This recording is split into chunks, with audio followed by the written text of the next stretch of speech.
今天与各位分享一篇德国媒体的报道，很能反映出美国是如何颠倒黑白的。眼看着中国在所谓传统芯片方面的出口量大增，占全球60%，而高端芯片，美国却是使尽一切手段来制裁中国，不让中国获得此类高端芯片。生产传统芯片都是西方不愿意干的脏活累活，但现在美国看到中国在全世界卖，甚至美国军方也在使用此类中国芯片，美国坐不住了。美国政府怀疑中国的做法不公平，是在操纵全球半导体市场，因此正在展开调查。中国的做法是操纵市场，而美国自己的做法呢，是保护美国的国家安全。大家看到了，这就是美国式霸道。好，我们来看看德国 IT 门户网站 Heise.de 的报道。美国认为中国可能正在操纵全球半导体市场。中国使用旧的制造技术，生产数十亿颗微型芯片。美国政府怀疑中国存在不公平做法，正在展开调查。美国将矛头对准了中国的所谓传统芯片的半导体生产。美国政府怀疑这背后的市场力量扭曲了竞争。虽然由于贸易限制，中国在现代制造工艺方面落后于其他国家，但大多数结构更粗糙的芯片都来自中国。这些芯片包括控制器、传感器和电源管理芯片，它们采用60纳米甚至更粗的结构、成熟节点，主要被应用于汽车、家用电器和医疗设备等领域。2024年4月，美国和欧盟在企业中发起了一项调查，以评估中国芯片的扩散情况。当时，美国商务部长雷蒙多警告说，中国可以在短短几年内生产全球所需的60%的传统芯片。由于大多数应用并不需要先进的制造技术，因此需求量仍然很大。与此同时，只有少数几家公司愿意建立这种老一代工艺的生产能力。这种成本只有几美分的芯片利润太低。美国军方也用中国芯片。根据调查，美国商务部得出结论，约有一半的美国公司不知道其芯片的原产地。据说这其中包括武器制造商，这令人吃惊，因为美国实际上对武器系统中的芯片非常关注。为此，美国有专门认证的半导体工厂。美国贸易代表戴奇正带领他的办公室进行调查。他在一份声明中写道，有证据表明中国试图主导半导体行业的国内和全球市场，并广泛使用反竞争和非市场手段，包括设定和追求市场份额目标，以实现本土化和自给自足。中国的行动、政策和做法似乎对美国和其他经济体产生了有害影响。戴奇在接受路透社采访时强调，人为制造的廉价芯片会严重破坏市场导向的竞争，甚至有可能使竞争消失。除了纯芯片外，目前的调查还涉及焊接半导体元件的美国设备。德国之士点评一下，读到这里，我不得不说，美国人，包括这个华人戴奇，还包括美国贸易部长雷蒙多，指责的中国的任何的东西都是美国自己针对中国做的。比如说，那个华人戴奇说，中国试图主导半导体行业的国内和全球市场，这不正是美国自己做的吗？还有，并广泛使用反竞争和非市场手段，这也是美国自己针对中国做的呀。你看，只准美国放火，不准中国点灯，这就是强盗逻辑呀。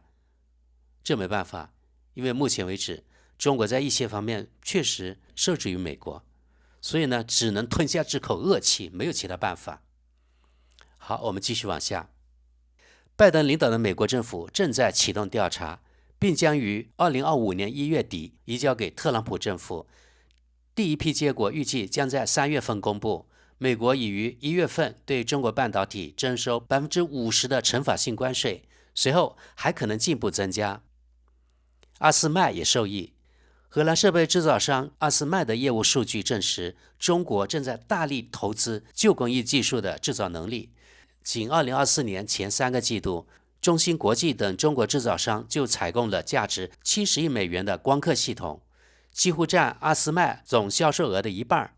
阿斯麦经理反复强调，中国只购买用于较旧制造工艺的机器，该公司不得向中国出售现代光刻系统。接着我们看看德语区网友们的评论。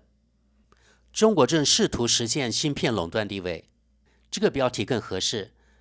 这样的新闻值得报道一下，但并不令人惊讶。下一条评论：通过贸易实现变革，现在错了。如果你是文化万事通的接受者，那么这可能只有一半有趣。谁生产，谁就是对的。中国生产，而西方在外包。为什么？为了让某些人在某一时刻拥有15位数的财富。我们继续往下。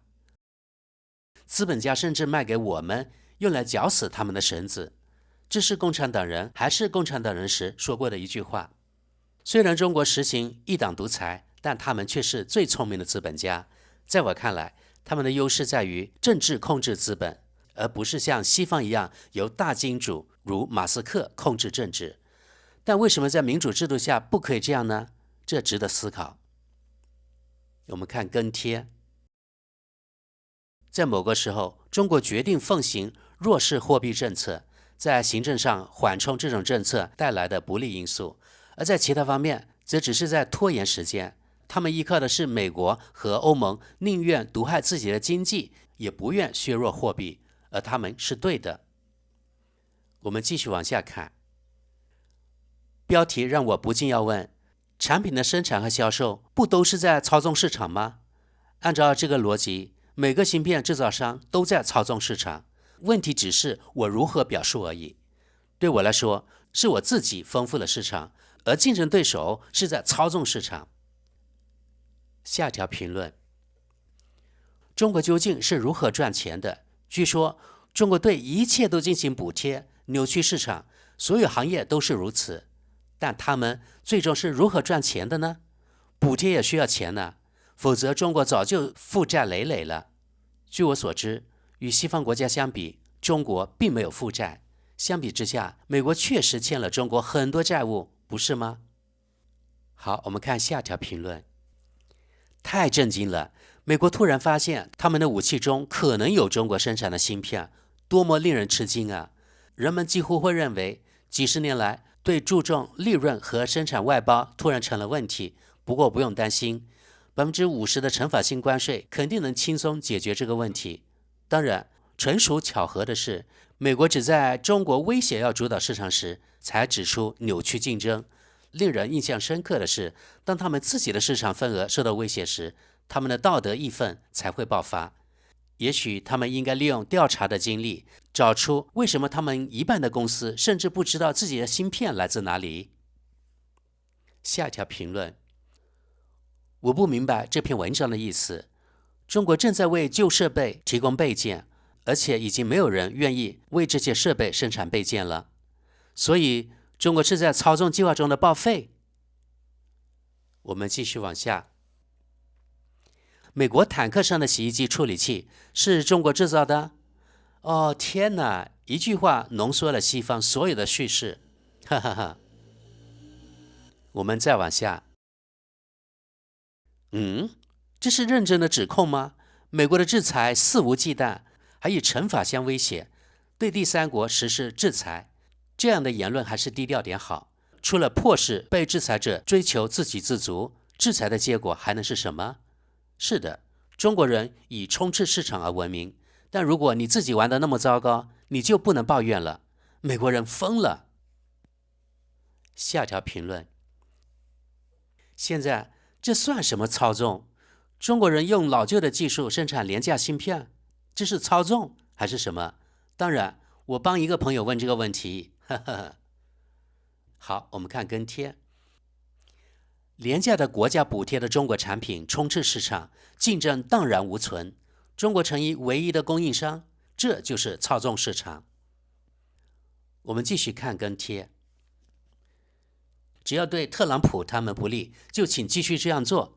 从欧洲的角度来看，我们只能希望中国对美国尽可能强硬，并创造一种平衡。他们现在在文化上比对特朗普唯命是从的美国人更接近我们。如果美国成为中国的殖民地，那将是值得庆祝的一天。好，我们继续往下看。半导体制造不仅意味着为高端市场服务，还意味着批量业务。如果中国在那里造成了严重的竞争扭曲，中国制造商提供的产品低于他们自己的成本，大概是这样，我不知道。那么西方制造商也会被剥夺地盘，德国供应商收到的订单减少了，因为即使是较老的半导体也需要各种原材料。我们看下条跟帖。是的，显然完全不合群的美国人对世界的看法非常奇怪，设定和追求市场份额目标被视为反竞争，因此所有设定目标的非美国公司都是敌人。如果美国人不能从中赚钱，他们似乎不喜欢野蛮资本主义。下一条评论。那么为什么中国产品经常需要一个应用程序，而美国产品却不需要呢？继续往下。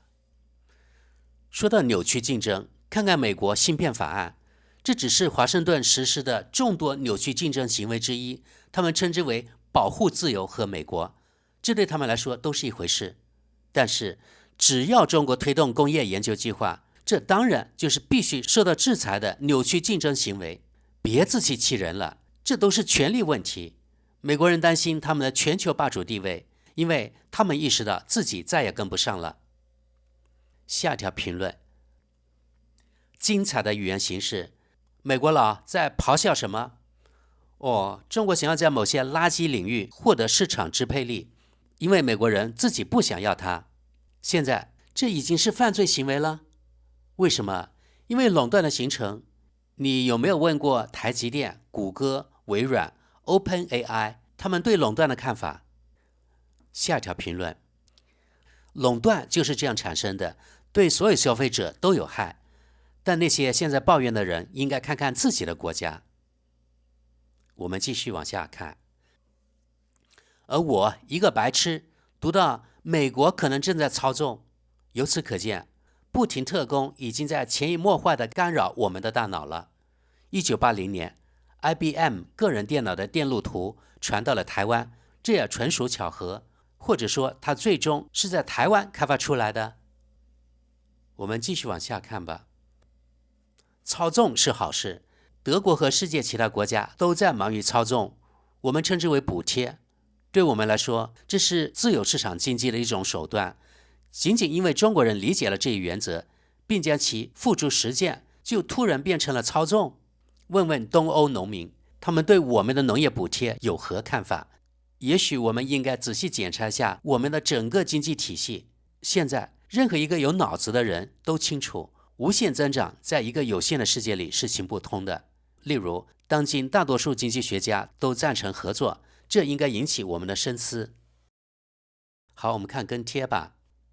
补贴一个地方和国家补贴本国经济的一个部门，使别人无法与其竞争，两者之间存在细微的差别。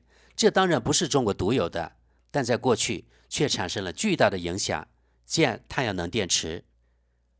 下一条评论。你也可以输掉经济战争。在廉价的世界工厂之后，中国发展了自己的利益，成为美国争夺世界霸权的头号对手，无论是在现实中还是在美国人的妄想中。从那时起，美国及其附属的欧盟和其他国家一直试图用一切可能的手段来减缓或拖慢中国的发展。任何论点，无论多么荒谬，似乎都是正确的。毕竟除了操纵，美国在芯片技术和生产方面还有什么用呢？有一种危险是，美国正在制造一个他害怕的敌人，他可能会输掉这场针对中国的经济和科技战。毕竟中国不是苏联，世界已经不同。因为其他大国如印度、印度尼西亚、越南、巴西等并不想被美国或中国说服，而会把自己的利益放在首位。这应该会使打败中国变得几乎不可能。参见对俄罗斯经济制裁的失败。不幸的是，欧洲人愚蠢到全心全意地服从美国，而不是变得更加独立。独立于美国和中国，这意味着要投资教育、研究和基础设施。但不幸的是，冯德莱恩领导着欧洲。我们看下个跟帖。从另一个角度看，中国专注于传统芯片的做法是正确的。资本主义在无休止的追求利润的过程中，剩下的一切他把自己解决掉了。世界其他国家突然惊讶地揉了揉眼睛，意识到这是一种全方位的依赖。我不明白为什么中国现在成了罪魁祸首。对了，阿斯麦也获利颇丰，因为如果没有中国，会有如此多订单吗？下一条评论，不足为奇也不新鲜。在高科技国家中，中国与新加坡和印度一样，是劳动力成本最低的国家。同时，中国在5年前就已经有了良好的基础设施。德国之士评论下，想不到在这位德国网友眼里，印度也成了高科技国家。我们继续往下。因此，芯片制造商统一拆出他们在高工资国家美国和台湾地区的旧工艺，并在中国新建的晶圆厂进行重组，也就不足为奇了。机器继续顺利运转，中国现在除了能制造晶体管、逻辑集成电路和运算放大器外，还能制造谬控制器和电源管理芯片。由于中国的芯片产业享有国家特权，他们的生产价格是其他生产地无法比拟的。如果你认为 TI 和 Analog Devices 等品牌制造商的汽车或军工生产线过于昂贵，你只需花很少的钱就能买到同等的产品。由于某位特朗普先生希望再次收紧美国对华立场，整个事情现在变得很明显。如果因为中国突然变得固执己见，导致西方人无法焊接电脑，甚至连树莓派这么简单的电脑都无法组装，那就太愚蠢了。好，我们看最后一条评论。吝啬很酷，显然这现在适用于所有领域。还应该指出的是，利润率低于10%的业务领域是无利可图的。我们如何与中国竞争？尤其是由于贸易权使我们无法获得补贴，而中国却声称自己是发展中国家。好的，朋友们，今天的节目就到这里。你们觉得是美国自己在操纵市场，还是美国指责了中国呢？欢迎各位在评论区讨论。谢谢大家，我们下期见。